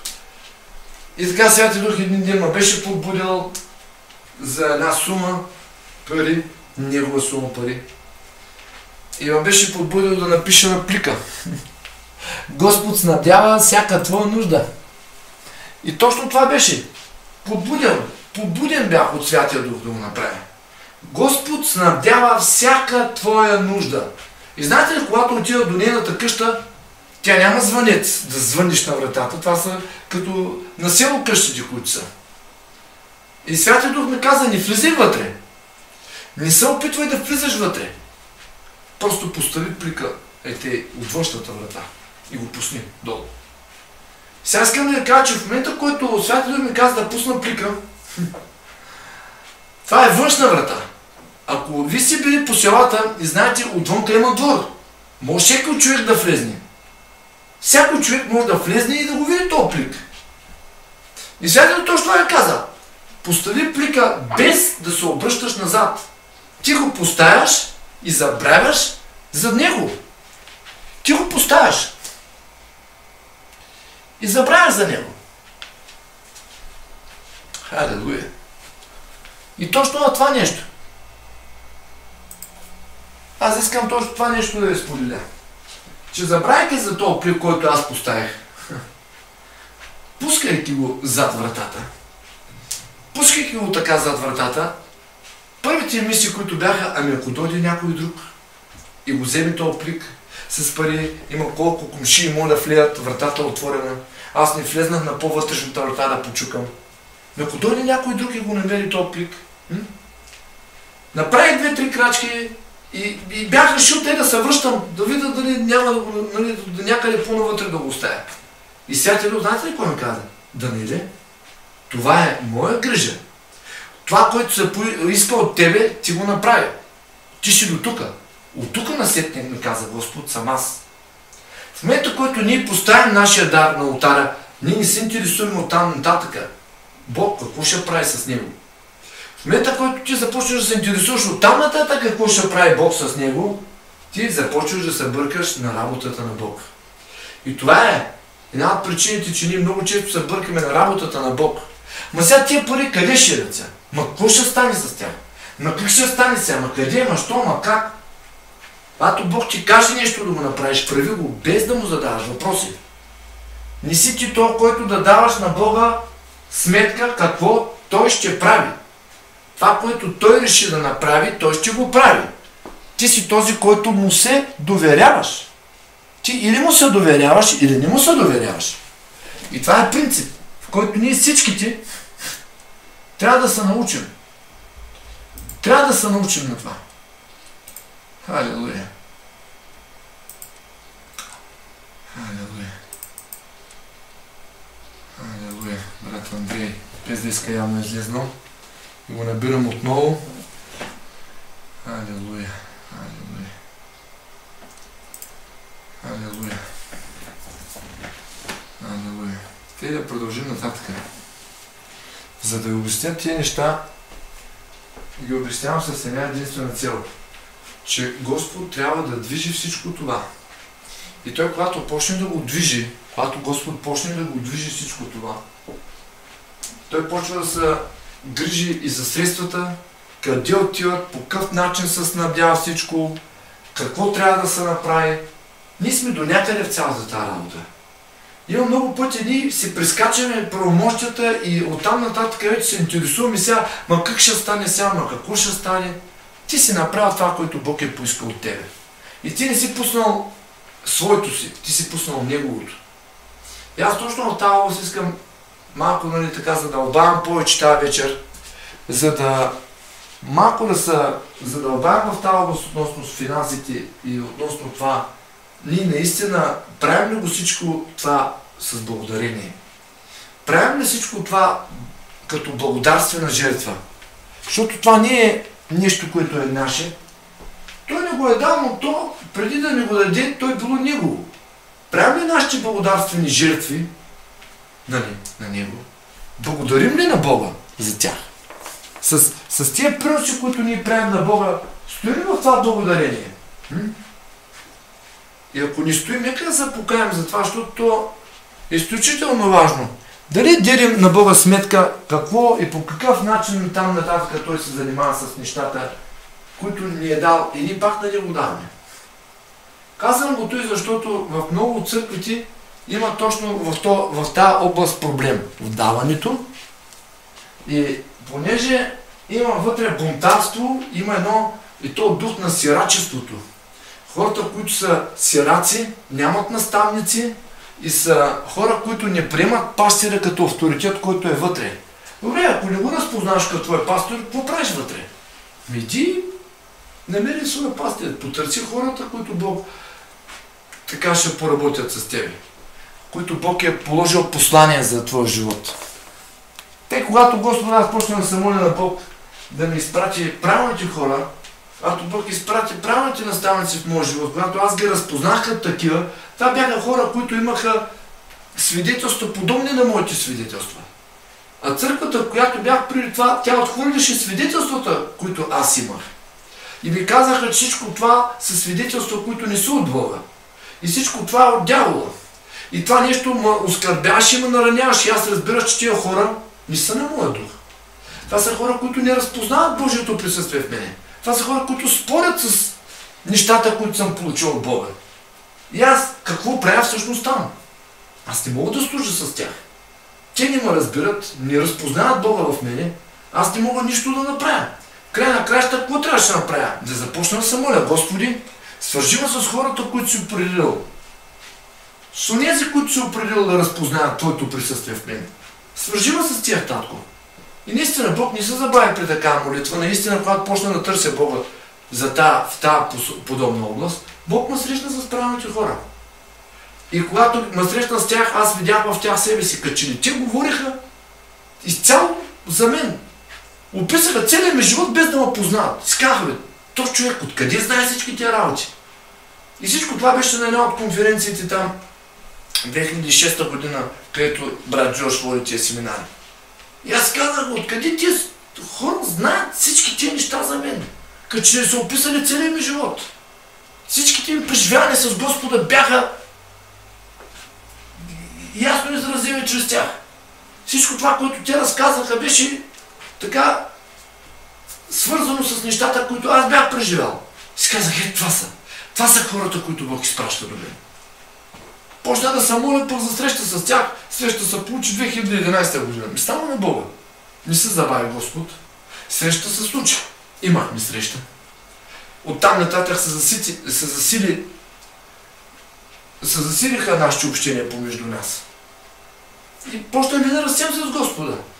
И всичко това ме дава на мен да разбера днеска, за всички тия години, които са минали, ме дава да разбера на мен днеска, че времето, което било вчера, оня ден, по-други ден и така нататък, всичкото това време, което съм прекарал аз извън да ги познавам тия хора, място, където не съм бил в отчаяние, нямало кой да му подкрепи, бил съм даже и разколебан в себе си, дали това, което Господ ми е дал, дали от Господа, защото някой казва, това не е от Бога, и то хора във вярата, хора в църквите, пастири и т.н.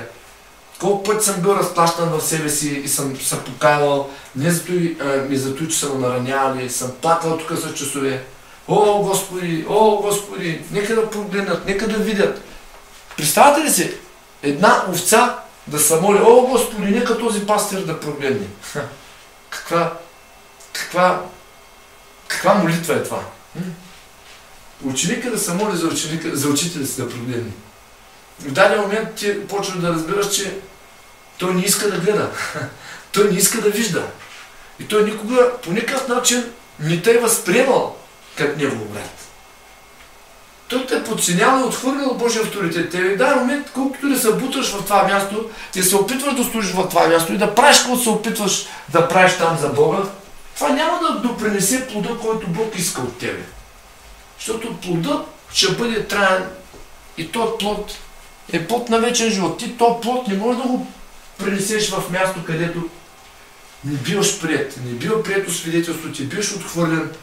Няма как да се развиваш. Казвам така, ти напускаш тази банка и къде отиваш? Отиваш в света да пренасяш семето плод.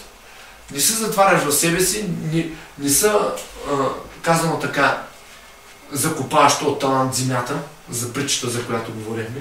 Не правиш това. Ти отиваш и почваш да го разказваш на всички. Знаете ли Господ какво направи с мене? Знаете ли това? Почваш да благовестваш, почваш да се молиш за болните, почваш да говориш за тях. Без значение, като те питат, най-са ми тежали думите дълги години, ти в коя църква ходиш? И то някой религиозен човек. Защото аз говоря за Господа и словото, което говоря е точно и правилно, и молитвите, с които се моля, са благословени от Господа и помазват човека и Бог му слушал и ги изцерял хората, те не виждаха това, което Бог прави, а ми казаха, а ти от коя църква си? Къде ходиш на църква? И когато казвам, аз не посещавам църква. Ние искаме да те слушаме. Това са ли думи на религиозни хора, които в момента не са хващали помазанието? И когато съм говорил за Господа, и когато съм говорил за служението, и когато съм говорил за нещата, ти каза, ти не ходиш на църква. Добре, чакайте малко, послушайте ме, има неща, които не говоря, аз не отвърлям църквата, но тази църква, която съм бил преди това, не беше моята църква. Докато се опитам да обясня нещо, те са ме отрязали и си хващали пъти. Стана на Бога. Отивала си религията. Защото казва, като превземе това, който го е превзел, той го хваща и взима с него си подарък. Да. Защото хваща оня, който му се предава и с него отива и пада в ямата. И хората, които бяха бирници, ето се казва словото, и блудниците, те си отваряха ухото и Господ движеше живота в тях. И те се покаяваха, и плачеха, и имахме общение заедно за Господа. Но хората, които ходиха на църква, имаха проблем. Те бяха слепи. Те бяха си хванали точките и буквичките и чертичките в Библията, без да имат представа. За какво стана въпрос? И дълги години, ходейки там, давайки си десятъка, четейки там из църквата, правейки нещо вътре, те си мислиха, че по този начин служат на Бога. А всъщност не разпознаваха Божиите пратеници, които Бог пращаше в живота им. И когато говорим за Божии пратеници, говорим наистина за Божии пратеници, изпратени от Бога. Защото те не са пратени от себе си, те са пратени от Него. И Словото, което е в тях, е Божието Слово. Дарът, който е в тях, е дарът, който унези, които ги приемат, получават. Халелуя! Халелуя! Знам, че тази вечер така по-рано почнахме, но искам да ви кажа също те, че много от нещата, които съм преживял и казвам така, сега в момента ги говоря, мене не ме нараняват, защото аз съм си вече в служението, абсолютно без да се интересувам това, кой какво мисли за мене, кой какво приказва за мене. И интересното беше, знаете, де се вика, че накрая тия хора, които ме отхвърлиха, те започнаха да признават Божия авторитет в мен. И това, нали, наистина, на години отхвърляне, на години говорене зад гърба ми и така, и така, и така, и така, и така нататък. Края на краищата Господ ги пречупи. край на краищата тия хора започнаха да виждат Бога в мен. Край на краищата минаха са дълги години, докато започнат да разбират, че наистина Бог е работил с мен.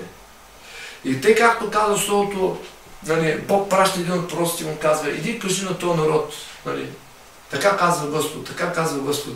А пророка казва: Господи, те са крововратен народ, няма да му послушат. И Бог казва: иди, те сега няма да разберат, но след време ще разберат, че имало пророк между тях. И ние много често учим, говорим нещо, и говорим нещо, и говорим нещо, но много по-късно започваме да разбираме, че това, което сме говорили, по-късно хваща кълъп и започва да работи в живота. Но ние преминаваме през страдания, през отхвърляния, през скърби и преминавайки през всичко това на усъвършенства, обработване, утвърждаване. И сега да се вика, тези въпроси, които преди ме инфектираха, вече не ме инфектират. Тези са, които преди се говореха и ме наскърбяха, вече не ме наскърбяват. Сега в момента ми са смешни тия работи, но тогава не ми бяха смешни. Тогава бяха ми плачевни. Тогава се покавах и плачех и те, и иначе. Сега аз се радвам. Защото скръбта ми се обърна на радост. Всяко едно Божие присъствие, колкото повече така не отваря мирогледа в областта, в която преди това не сме виждали Божиите неща, иска се време, докато се асимилира, докато започне да работи и да дава плод. Както говорихме за благодарението. Благодарението, когато почнем да го практикуваме тук всички заедно, чрез поученията, които идваха от брата Китмур, ние да започнем веднага да ги правим, нали? Казвам така, не започнем веднага да ги проповядваме. Трябваше да мине процес от време, в което да ги живеем.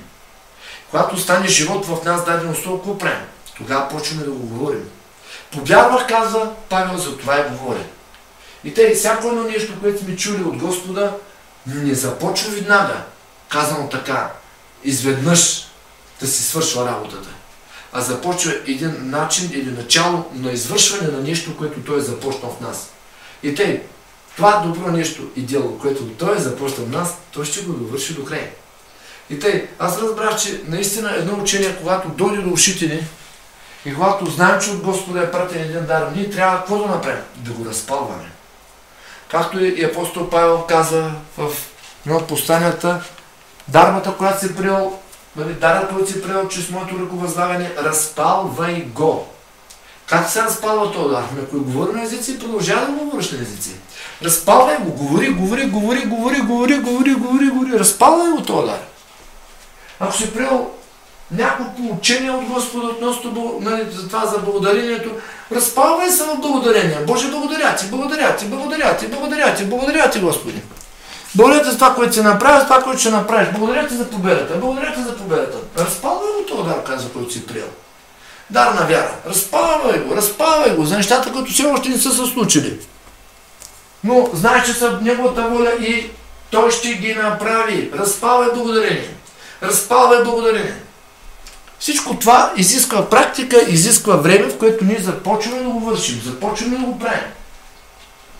Чули сме, че Бог го прави, чули сме, че Бог говори, чули сме, че тези неща, които Господ действа в другите, казвам така, искаме да ги приемем, искаме да приемем тия дарове, които Господ е дал на другите, ми трябва да ги слушаме.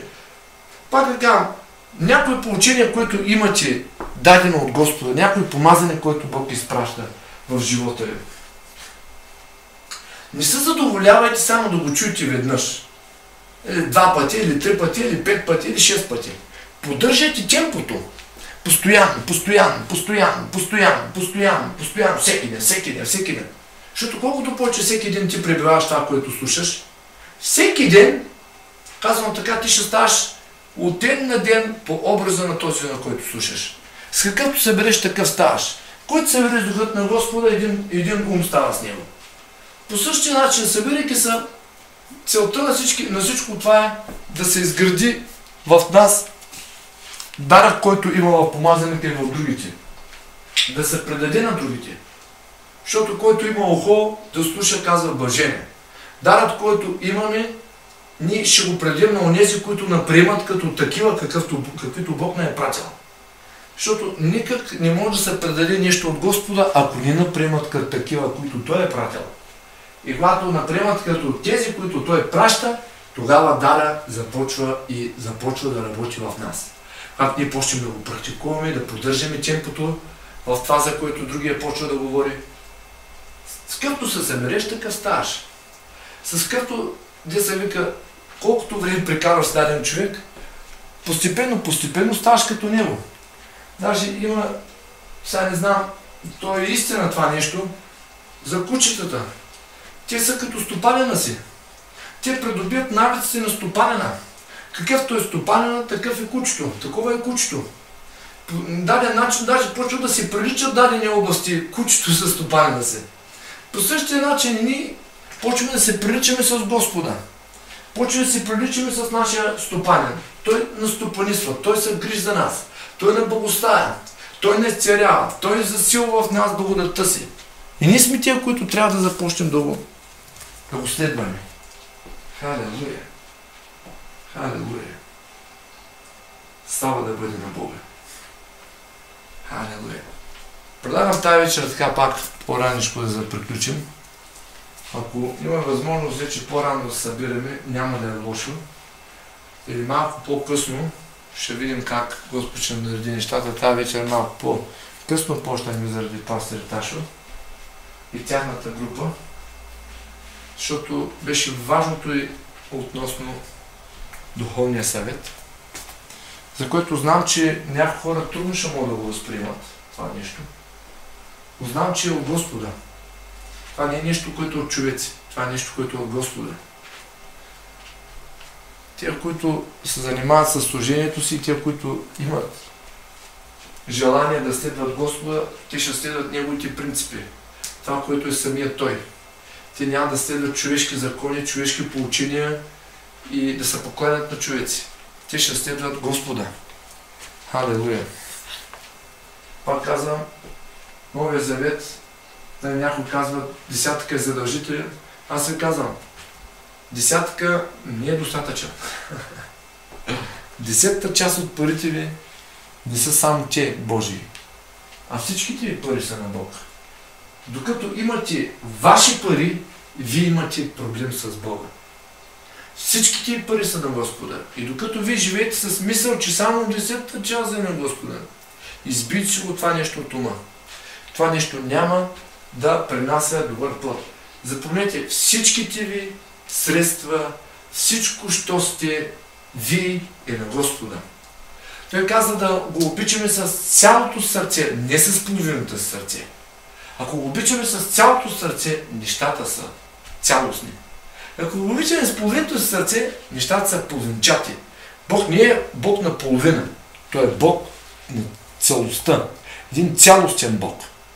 И когато има такива половинчати истории, това прави нещата да бъдат законнически. В духа на Господа нещата са цялостни.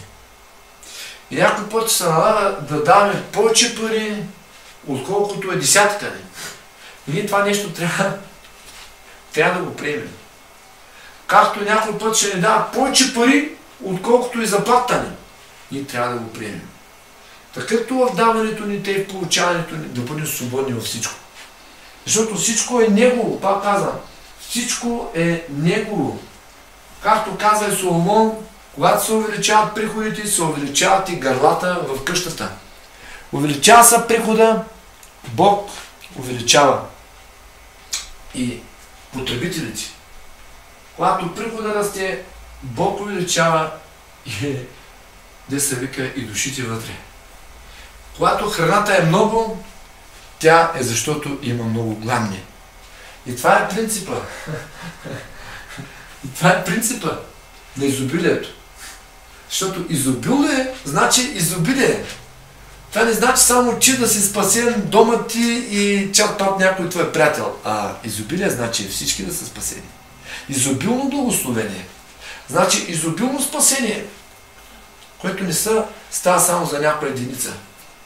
И тук не става просто ти да стоиш в мизерия, пък другия да гладува, или пък ти да стои, другия да богатее, пък ти да стоиш в мизерия.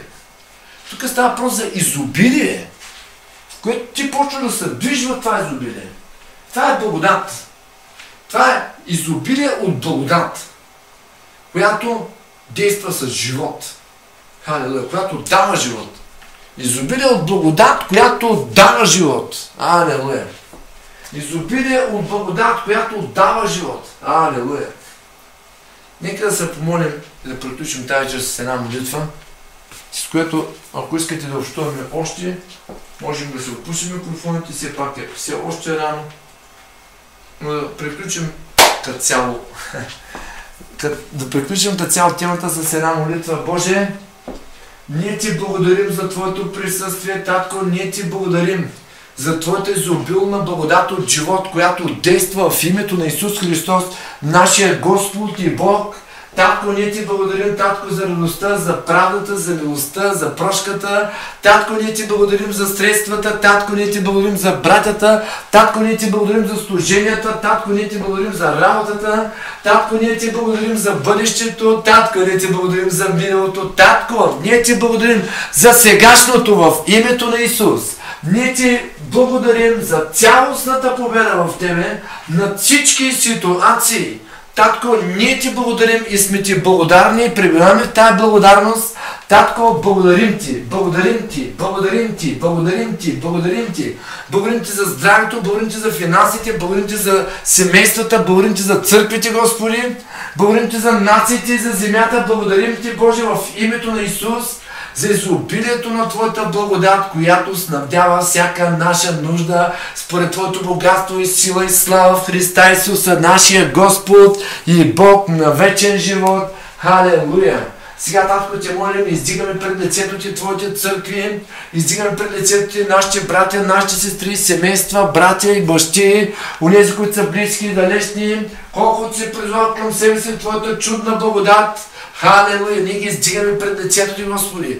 Благослави ги, Господи.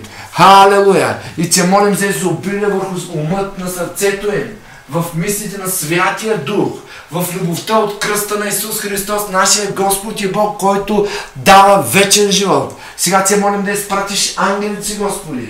Халелуя! Халелуя! Изпращай ангелите си, Господи. Халелуя! Халелуя, да напазват във всичките ни пътища. Изпълни устата ни със Словото на Твоя живот в името на Исус Христос, нашия Господ и Бог. Халелуя! Халелуя! Слава, слава, слава, слава, слава на светия на светите Израилеве Цар Христос, Синът на живия Бог. Алелуя! Халелуя! Халелуя! Амин, Татко! Благодарим Ти! Благодарим Ти! Благодарим Ти! Благодарим Ти! Благодарим Ти! Алелуя! Халелуя! Слава на Тебе, Татко! Слава на Тебе! Слава! Халелуя! Халелуя!